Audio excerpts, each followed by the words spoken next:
Party में इख्तलाफात के मामले पर जो संजीदा क़यादत है वो ये चाहती है कि ये एक ऐसा मौका है जब फोकस सारा इमरान खान की रिहाई की तरफ होना चाहिए, इसलिए कहीं इधर उधर से जो बयानात आ रहे हैं जो पार्टी को हार्म कर रहे हैं वो नहीं होना चाहिए। कोई खैर ख्वाह भी है अगर, तो वो भी पार्टी के अंदर रहते हुए बयान दे। लेकिन जो इस वक्त पार्टी के अंदर नहीं है, लेट्स सपोज फवाद चौधरी हैं, उनके लिए कोर कमेटी का प्लेटफॉर्म नहीं है, उनके लिए पार्लिमानी पार्टी का प्लेटफॉर्म नहीं है, तो वो आवाज़ कहाँ पे उठाएं? ऑब्वियसली वो फिर या तो मीडिया पे बात करते हैं या जैसे आज हमारे से गुफ्तगू हुई, खुल के उन्होंने इजहार राय किया, तो ऐसे प्लेटफॉर्म का वो इस्तेमाल करते हैं। तो आज ये पता चला कि तहरीक इंसाफ के 2 सीनियर रहनुमाओं ने, आगे चल के नाम भी बताता हूँ उनका, बल्कि असद कैसर और अली अमीन गंडापुर है, इन्होंने फवाद चौधरी से रब्ता किया और ज़रा एक तरह से हाथ हल्का रखने का या क्या कहते हैं तनकीद ना करने के बारे में कहा गया कि मतलब अभी आप इस मौके पर तनकीद ना करें।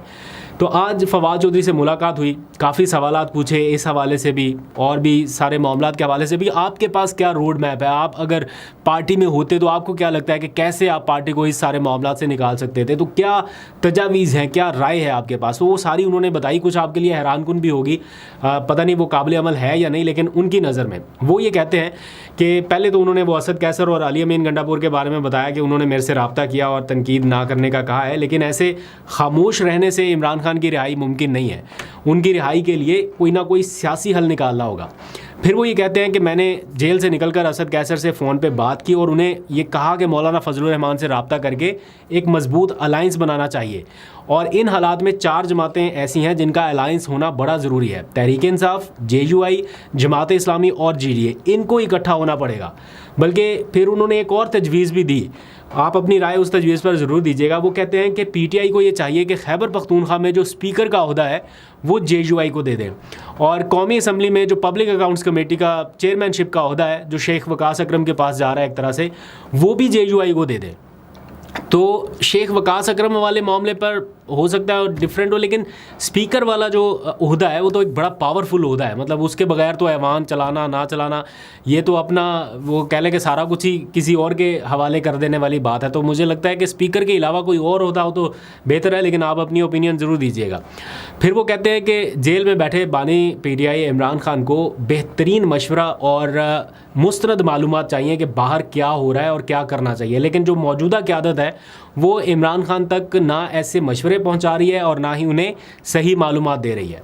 फिर उन्होंने कहा कि PTI का जो एहतजाज का एक सबसे अहम मौका था वो ज़ाया कर दिया गया, यानी 8 फरवरी के बाद 9 फरवरी का वो दिन था जब एहतजाज करना बनता था। अगर उस वक्त एहतजाज कर लेते तो आज हालात मुख्तलिफ होते, आज प्रेशर ही मुख्तलिफ होता।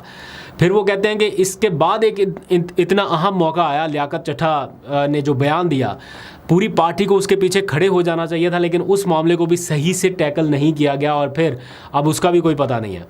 फिर वो कहते हैं कि अब आ जाके एक एहतजाज की पॉलिसी रह गई है कि जनाब एहतजाज करें, और हमने देखा कि जहाँ पर एहतजाज होता है चंद लोग आते हैं, एहतजाज करते हैं, वीडियोस बनाते हैं, चले जाते हैं।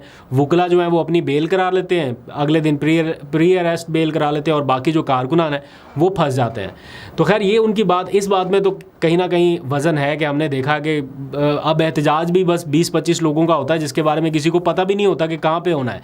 अब वो 20-25 लोग जो हैं वो एक जगह पे जाते हैं, एहतजाज करके वीडियोस बना के ग्रुप्स में फेंक देते हैं, सोशल मीडिया पे डाल देते हैं कि जी हाँ हमने एहतजाज किया। वो मौसर उस तरह से नहीं है जिस तरह से एहतजाज का मकसद है एग्जैक्टली। तो ये उनकी राय है। फिर वो कहते हैं कि अगर मौलाना फजलुर रहमान, जमात इस्लामी और अचकज़ई ये PTI के साथ मिल जाते हैं तो एक ऐसा इत्तेहाद बनेगा या ऐसी तहरीक बनेगी जिसका वज़न हुकूमत नहीं सह सकती, और जब तक ये अलाइंस नहीं बनता तब तक हुकूमत के कान पर कोई जूं तक नहीं रेंगने वाली, और ना ही हुकूमत को कोई फ़िक्र होगी कि जनाब PTI से कोई बातचीत करनी है। तो उनके ख़्याल में ये जो 6 जजेस का सारा मामला हुआ उसने थोड़े से लोगों को हिम्मत दिया या थोड़ा ऐसा माहौल बना या स्पेस मिलने लग गया, क्योंकि उनसे पूछा गया ना कि जो लोग आपको PTI से दूर करना चाहते थे, इस्तेहकाम में ले जाना चाहते थे, या आपको उन्होंने सियासत से अलहदा किया, वो आपकी PTI में वापसी के हवाले से कुछ नहीं कहते, या आपको इतनी स्पेस कैसे मिली? तो उन्होंने कहा कि 6 जजेस के खड़े होने के बाद कुछ स्पेस हमें मिली है। अगर PTI की आदत ने अपनी स्ट्रैटेजी ना बदली तो फिर ये स्पेस भी हमसे जाती रहेगी, ये स्पेस भी हम खो देंगे। फिर वो कहते हैं कि इस वक्त इमरान खान का जीतना ज़रूरी है, क्योंकि अगर इमरान खान हार गया तो फिर पाकिस्तान के फैसले 2-4 लोगों के हाथों में रह जाएंगे, फिर बाकी सब ऐसे देखने वालों में से होंगे। फिर उनसे ये सवाल हुआ कि आपको लोग असम्बलियों से निकलने जैसे फैसले का जिम्मेदार ठहराते हैं। तो उन्होंने कहा कि तहरीक-ए-इंसाफ आज जो कुछ भी है वो कौमी असम्बली और पंजाब असम्बली से बाहर निकलने की वजह से है। मतलब निज़ाम के अंदर रहकर नहीं लड़ा जा सकता, और इमरान खान ने असम्बलियाँ तोड़ने का जो फ़ैसला किया वो बेहतरीन था, और ये फ़ैसला सिर्फ इमरान खान जैसा लीडर ही कर सकता था। क्योंकि जहाँ असम्बलियाँ तहलील नहीं की हमने, वहाँ पार्टी का क्या हाल हुआ, उनकी एग्जाम्पल थी आज़ाद कश्मीर और बाकी जहाँ पर उन्होंने असम्बलियाँ अपनी डिज़ोल्व नहीं की। तो वो कहते हैं वहाँ पर हमारा वोट बैंक कम हुआ, लेकिन जहाँ पर तहलील की वहाँ पर हमारा वोट बैंक बढ़ा है और रेजिस्टेंस बढ़ी है। फिर वो ये समझते हैं कि इमरान खान के बाहर निकलने का मतलब इस पूरे निज़ाम का पैकअप है। यानी अगर इमरान खान बाहर निकलते हैं तो इस निज़ाम के बेनिफिशरी जो हैं वो उनके लिए मुश्किल है, तो वो कभी नहीं चाहेंगे कि इन हालात में इमरान खान जेल से बाहर आएँ। और फिर उन्होंने खालिदा ज़िया की मिसाल दी कि 7 साल हो गए हैं वो जेल में है, अभी तक रिलीज़ नहीं हो सकी। तो इसी तरह वो कह रहे हैं कि जब इमरान खान कभी बाहर आए तो पेशावर से लेके लाहौर तक आपको हर जगह सर ही सर नज़र आएंगे, इतनी आवाम होगी। और यही वजह है कि ये निज़ाम इमरान खान की रिहाई बर्दाश्त नहीं कर सकता। लेकिन कुछ भी करके इमरान खान की रिहाई के लिए ज़ोर लगाना पड़ेगा, और वो तब तक नहीं हो सकता जब तक स्ट्रेटजी ना बदली जाए।